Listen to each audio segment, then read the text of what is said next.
This week, Hutchi and I look at Moonee Valley. We think the track raced really well. A couple of horses that we can identify that go into the Foxtures den that we can look for. So it'd be black booking and we can be backing them next start. A couple of races go into the doghouse that we're really worried about going forward. We think the market will be against them. But there's also a few races that we're really keen on. Lincoln Rocks gets into the Hen House again, I think for the third time in about 6 weeks. He's going enormous. And obviously Fox Factors from Jules and Jay show on Thursday gets a mention also in the Hen House, 1,000 metres for 1,000 metre races. That's all coming up in Pandoras Fox.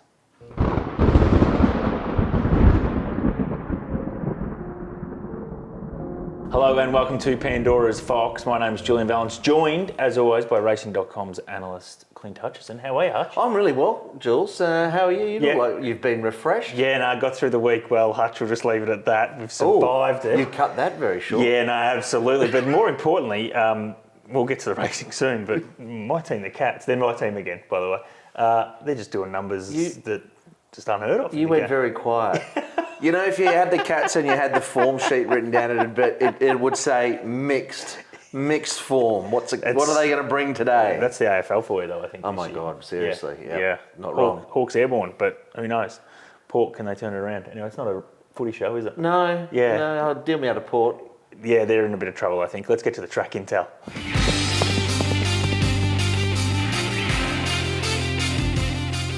Okay, track analysis for Moonee Valley. Hutch, you were out there obviously with Racing.com duties. True position the entire circuit. We're on a good 4, so times indicate that they no doubt were on a good 4 on this surface. I thought it raced pretty well. I think early doors I was starting to get this feeling that lane 1 was off. Even a couple of leaders were coming off sort of lane 1, but that could easily been thrown out the window with what happened in that last race with Miss Aria just absolutely tearing up the paint. There were a few there that were on the inside. I think the way that a lot of races worked out, they were sort of in the 3 wide line and down the middle part of the track. But for me, I thought Moonee Valley has never raced better in recent months. It's best I've seen it go. You could really win from anywhere. On pace, off pace, on rail in the run, wide in the run. So I don't think there was any pattern. And the wind wasn't really up either. No, so and Moonee Valley, we spoke about this obviously on the Jules and JJ show the week on the Thursday, saying wind we just don't worry about at Moonee Valley. Caulfield can have real impact in those shoot races, but even when it gets really windy, just that protection around with that Legends building, it's pretty good with the wind. But you're right, it did race really well, and it's back, I think, Moonee Valley. I was really worried about it after its first effort when we sort of only stayed on a slow 5 and we had beautiful conditions. Lane 1 was inferior. Well, then they went out 5 metres, it raced sensationally. They've backed it up again and raced really well. So well done, Muddy. It's back. It's back. We'll see for how long. But I think Moonee Valley might last longer than the Cats. So we'll go with that. That's the track intel for Moonee Valley this week.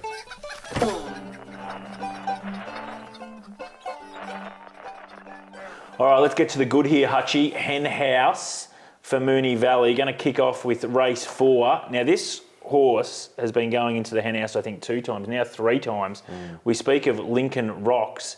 Just keeps coming to Moonee Valley and putting up another big number. So 1 3/4 seconds inside standard time. They've absolutely flown in this race. There's no doubting that. The last 400, 200 is a bit soft compared to the rest of the day, as it should be. This is a benchmark race over a staying trip. So they're obviously going to do that. But I don't know, maybe we still haven't got to the ceiling with this horse. Well, the numbers suggest they can aim a lot higher, but I don't know if they will at this point in time. What a ride from Mark Zahra. I mean, put it in the A1 spot, the way the race panned out. And you know, I thought his post-race comments were pretty interesting. They were talking about maybe going further. He said, I'm not sure. I was pretty empty late off that good speed. Look for this horse to continue his way. But the way he's going, he's going to keep winning, I think. There's no knock there. The runner-up was very good from a similar position in running. But, good performance. Yeah, I think it's a race we can follow with a bit of confidence. Now, maybe we don't want to be straight after him. Don't want anything on the quick 7-day backup. Maybe not 2 weeks, but 3 weeks again because it's been a fast-run race. I think we can be with a few of these horses out of this race on that sort of same grade. And as you say, Lincoln Rocks can continue to progress through the grades. He was very, very impressive. Race 7, wanted to put this one in, Hutchi. The winner was Angel Capital. Now, equal to standard time, but I just love the last 400, 200, last 200 about 11.5, just about the best of the day. This is a horse that absolutely busted the clock on debut at Cranbourne. And then I think they got the eyes sort of became maybe a bit too big for the belly because they go, let's go straight to Queensland. I've got a horse. We've got some group races up there. It just didn't work out for it. Probably many factors, but probably all just a bit too soon. I thought it came back and I thought this was a pretty good race. Big tip around on course with this horse on the day too. Camp do like to tip, got don't the they? chocolates. They did. It was a good performance. Not completely solid, bit of a messy race as well. Yeah. But I like the finishing burst. That was sound. And yeah, I mean, lightly raced has a bit of upside. I'm not as sold as you on it though, but no major knock either. Yeah, I just think the fact off 98 days, I just think there's some progression in this horse. I don't know where they go. I don't know if they aim right up, if it's going to be a horse good enough to win a Coolmore or anything like that against the A-graders, but they pick their way through that. There's going to be plenty of races around the Spring Carnival that they can pick the eyes out of. So I think it's a race we can follow with a bit of confidence, punters. Next one we're putting into the Hen House here is 1,000 metres horses for 1,000-metre races. Now, we spoke about this on the Fox Factors on Thursday with JJ, and we identified that, look, they're usually run at a bit of a higher clip than normal other races where you can have soft tempos or really fast tempos, and the stats always are backed up. Now, let's look at the Moir Stakes. There was only really one horse that was a 1,000-metre horse. Yeah. He was 4 from 4 from 1,000 metres. He's now 5 from 5 from 1,000 metres. The other horse that had the best 1,000-metre record was the 3-year-old filly Hayasugi, who'd had 3 runs at 1,000 metres for a first and I think at a third.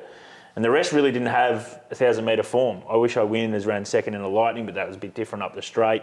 Australia had never been at 1,000 metres. Anyway, $21 into about $9, $10. So the punters latched on. What did we have from Foxcatcher on? No, 0. So that's always good to identify. Sometimes you're not sure if they'll measure up, but it just shows you right race, right time. And I think in addition to 1,000-metre horses for 1,000-metre races, barriers are very important. There was nothing wrong with the inside. They were pretty much down there. I know he switched off that lane in the straight a little bit, but, I think the ride was great. He controlled the speed. And for a 1,000-metre race, there wasn't the pressure. Correct. He outfoxed them early. Yes. He kept Lady Camelot one off, and that meant Australia was posted. So, look, I thought great ride, right place, right time. Well done to Gavin Bitchgood. Yep, absolutely. Very, very good shout out to the camp there. They've done a great job with that horse, who was retired. Let's not forget that. So there's hope for us, Nah, Gonzo here, mate. And the other horse you wanted to put in the Hen House comes out of that race, Hutchi, Hayasugi. She was back, obviously, from the Diamond campaign. It was good to see her back as a 3-year-old. Yeah, look, I think, you're not sure how many of them are going to progress really from that 2 to 3, but when I saw her jump out, I thought, really, she looked very good, and I thought that's encouraging. Loved the way that she travelled in the race. She closed well. Yeah. She's not just a 1,000-metre horse. I think she's come back really well. I mean, Lady Camelot was sound. I don't think it handled the Valley all that well, but Hayasugi for me, now the question is, where do they go? Do they go to the Manikato? I think that they probably will and have a throw at the stumps before something like a Coolmore. But no, she's a real talent. I think that this season she'll put her hand up and win a big one. Yeah, she's definitely been able to progress where we saw probably a couple of weeks ago a horse like Bold Bastille, who had a great 2-year-old filly career. Look, she's only had the one run as a 3-year-old. She might not have progressed like Hayasugi has. The other thing is, will they get a call for an Everest or something? Yeah, and that's the other thing as well. Yeah. Which, there's only, I think, 3 horses that have got slots at the moment. Now, I know at a lot of those you can go, that slot will go there, Wallet will go there, Godolphin will go there, but there's still might one or two. Yeah. She put her hand up, I think, on Saturday. Well, I think so, and a good 3-year-old in that race. Well, they have a great record there. Yeah. A great record there. That is the Hen House for Moonee Valley this week. All right, they're not so good here, Hutchie. So we go with the Dog House. I'm going to kick us off with race 2. The winner was One Dream, One Soul. Look, you're correct. That's actually what I did say, and this is no disrespect to the horse, but as it crossed the line, I was like, I'd never heard of that horse. So you check the colours and sort of like, got all the way down the page. 5th of the second outside standard time, so we haven't got anywhere near standard, which is obviously a worry. So let's see what the last 400, 200 is. There's nothing there either that concerns me. Now it is a rating race.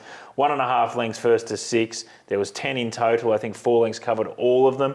Blanket finish. I know it's not the be all and end all, but in this instance, there's a few horses that were unlucky that I think video watchers will go, I want to be with that horse. We speak about this a lot, spoken about it for many years. Beware the unlucky runner in a terrible rating race, and that's what that is. So I'm just thinking the market's probably going to take a set against these runners going forward. I think you can do it too. Yeah, no, definitely. There wasn't really much to take out of the race, I don't think. I mean, that's not to say there won't be a few winners out of it. But can happen. I think we'll be leaving that race alone. Yeah. The other race that goes into the Doghouse here, Hutch, is race 6, one you identified. Now, the winner was Silmarillion. Matt Hill just never misses with them, does he? No, even if it's a he'd tight be finish. a race caller as well. Deal me out. I can't even say my own name.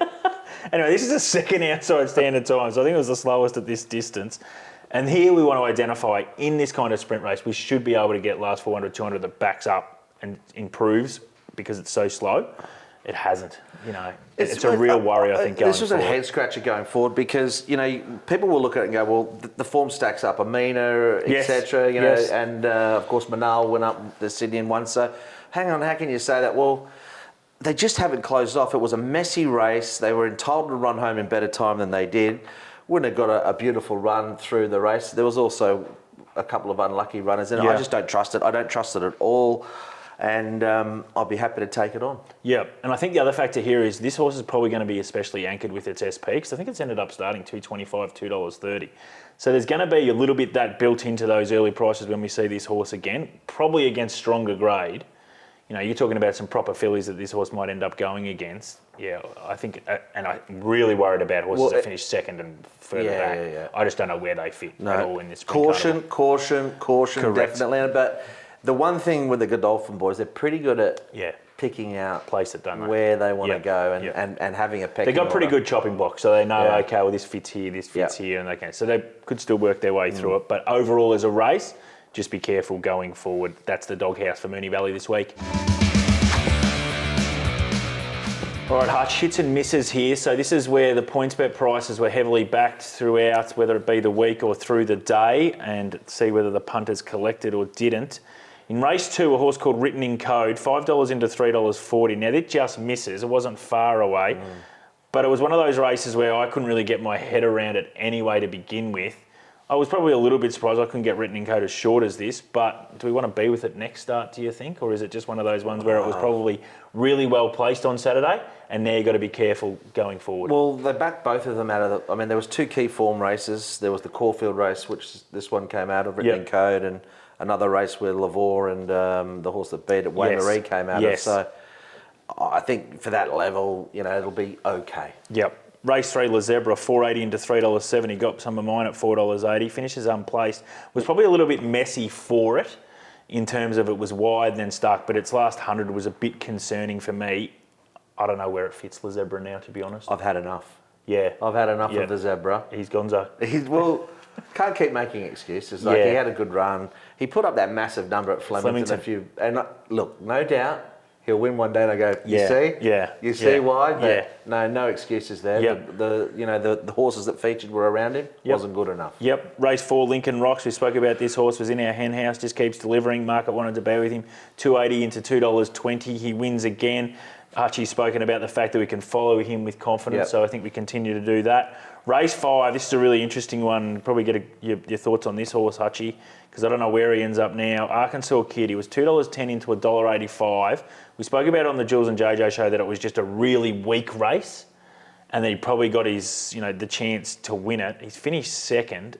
I'm not sure. Got none of mine, and I was able to bet around. He had every possible. Something smaller than the winner, luckily, but Good. he did have every chance. Yeah. And look, he had every chance when he won as well. Yes. Maybe with a bit of cushion in the track, he could, I think, improve a bit. But I didn't see any excuses for him. For me, he was over bet. I hope he goes out next start and starts short again. I'll be betting around him. Yep. No, he's a nice horse, don't get me wrong. But I don't think he's quite... He hasn't got the next level in him, has he? No, I don't think so. No, he needed to put them away from the run that he had on Saturday. Race 7, Angel Capital hits $7.50 into $4.80. We've talked about it. Race 8, short price favourite here, Pericles, $2.30 into $1.85. Yep. This is a horse that did deliver. It was second up, first up, obviously, in the PB Lawrence. It got beaten, it ran third, but it made a lot of improvement, I think. Yeah. It took off early and it was good. Good win, good ride, best horse. He was the one on the day that the more you looked at the form, you kind of went, We're going to talk about him a little bit later too in Crystal Ball in the Foxtures. I want to get your thoughts on where a horse like him might end up and a few others out of that race. Race 9 in the Moir Stakes. They got it right, the punters. Mornington Glory, $21 too big into $10. It hits 1,000 metres for 1,000-metre races. Write that down. Yeah. We want to put it in the Fox Factors again next week. Imbeciles.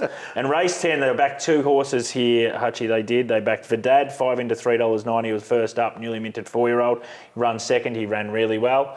And he was only beaten on the line by the mare Miss Aria, $6.50 into $4 hits, comes up with, well, some say it's one of the, the best ride of the day. Me, I just think it's a potluck ride. Yes, you ride for luck, and well done to Blake Shin on that, Yeah. but could easily have gone the other way. Well, he missed the kick, so he didn't Yeah, really have too many 100%, options. 100%. I mean, the thing I like about it is he doesn't panic. He didn't have any Yep. other options but to take those runs, and because a few, I think, thought the rail wasn't great, Yeah. he said, thanks for coming, I'll just Great. poke up the And inside. I'm But he does glad do he it did. regularly at the Valley, it's got to be Yes. said. So Yeah. you like him on your side. Yep, no, that was really well supported, and great call, I thought, from Matty Hill as well, who launched that Miss Ariel was flying, and then I think they asked him and said, how did you see her? And he goes, well, it helped that I'd backed her. Helped it when I was on. I mean, he's got that little laser vision out the corner of his eye, hasn't he? He knows his colours, that's for sure. That's the hits and misses for this week, punters. All right, let's go to the Foxes, Dan. So the horses we can put in the black book here, Hutch. I'll start off, and then you're going to go a little bit off Broadway for me. I'm going to identify Sunsets, who was first up. It's been gelded.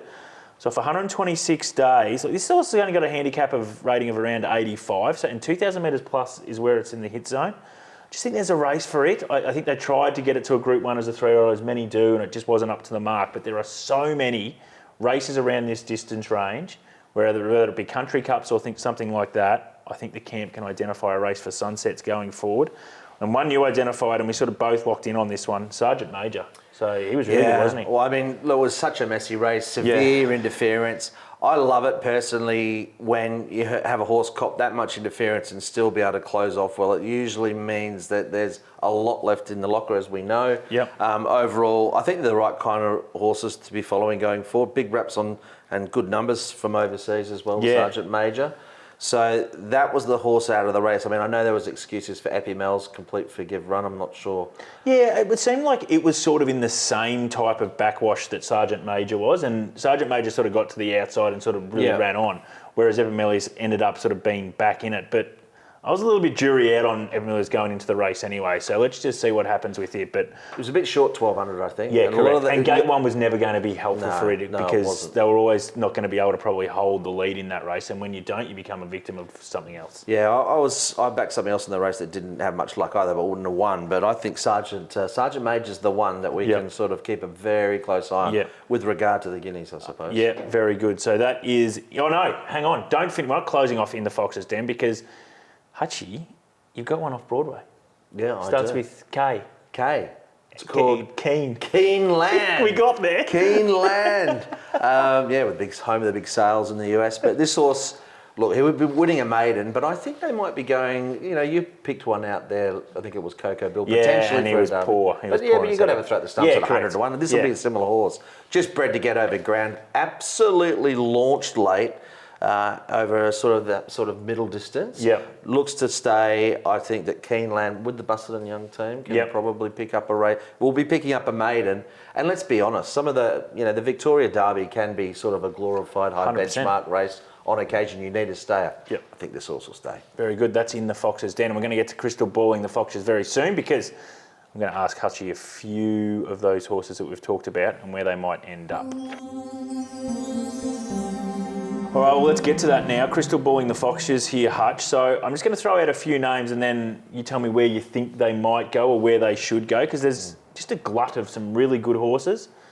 And then you've got to work out if you're a Group 2 or Group 3 horse or you actually then end up becoming an also ran in the Group 1 horses. So to start with, Keeneland, do you think we can possibly get to a derby with that horse? Possibly. Triple figures we want. But yep, at this perfectly. Point. All right, let's start with Pericles. Where do you want to go next start with a horse like Pericles, do you think? I think... Caulfield 1800, is it the Underwood? Yep. I think that's the race they go for, but there are some options. They're very impressive at the Valley. So you've got the fee in there, which is sort of at 1,600 metres. I've heard that they sort of want to go to the Epsom. Not so sure about that for me. I think it'd be competitive in a I'm not saying it's going to be not competitive. I think it'd be competitive in any race. He needed to win. Yes. There on the weekend. And what I liked about it, he put him away. Yeah. And he did it with a bit of authority. So I'm upgrading him on that run. Same race, Muramasa. Where do you reckon? A little bit lower, maybe a fee in for him, or does he need to get to 2,000 metres now? No, he's got to go up. Yeah. He's looking for more ground. I thought that was a great run from him through the line. And look, I'm not sure where... Naturalism in 2 weeks' time? Yeah. Caulfield? When you get into a Caulfield Cup, you'll be on a low weight That's what they've there. been looking for, the Caulfield Cup, I'm thinking. And how do they get to a Caulfield Cup? Yeah. Probably a naturalism, That's probably the go for it. What else did we have? Angel Capital. You wouldn't aim too far up high? I personally wouldn't, but gee. I think you're right. It's going to be interesting. Just got some progression there. Yeah, and they've got to probably hold it all together. Good turn of foot, so yeah, no major knock. But Hey, like Sugi, you're saying Manikato I reckon next? Manikato. They've got to go to the Manikato with that horse. Try and knock over the Group 1, and then there's options. They can say, well, you know what, we've got our Group 1, we can go the Everest or the Coolmore. Yeah, very good. Where would you go with Lady of Camelot? Well, I think 1,200 now. So she could end up there as well in a Manikato? I don't know. I wouldn't. Or would you go back to Sydney with her? I'd go back to Sydney because I don't reckon she actually handled the Valley all that well. Good call. I know she ran well at Caulfield, but so this direction might just find her out a little bit. I mean, you can't have any chinks in the armour, can you, at this level? Yeah, So get found out. yeah. All right, that's very good. That's crystal balling the Foxtures. We've just come up with some where we think maybe some of those horses that won on Saturday or ran well on Saturday could next be placed in those future markets. All right, Hutch, it's near the end, so we go to think outside the Fox. I've come with nothing, so I'm hoping you've come with something just really outstanding, but I can sort of feel in the glint of your eye just off the side that you got nothing either, so... Well, I know you love your tennis. I thought I was going to talk to you about a game of pickleball. Maybe we could do some stage. I wouldn't mind that. Because pickleball would be good. I think, it's a smaller court. I'd have a chance. I don't travel around the court very well either, so... But pickleball could be our go. Pickleball could be the go. So I reckon we're going to have a crack at that. Well, we might have to do a Pandoras Fox from the pickleball court. There you go. Yeah, and I get a handicap. I get a start. Well, we'll have a hit up first. A little side wager, but you've got to give me a start. Actually, very quickly on that.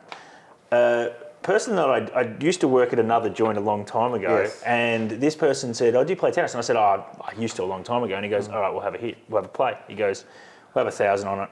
I'll probably beat you 1 and 2. And I was like, okay, this guy's obviously a freak. Yeah. Anyway, so we get out on the court, hit the first ball, and he goes, at that stage he goes, I'm in trouble here. The result was 6-love my way. The 1,000 came my way. And the story, the moral of the story is don't overestimate your ability, which I don't. Hence, I need a handicap. Think about that, Jules. Very good. See you next week. Thanks, Hutch. That was good. Thank you. Thanks for watching. Don't forget to like and subscribe. Imagine what you could be buying instead. For free and confidential support, call the number on the screen or visit the website.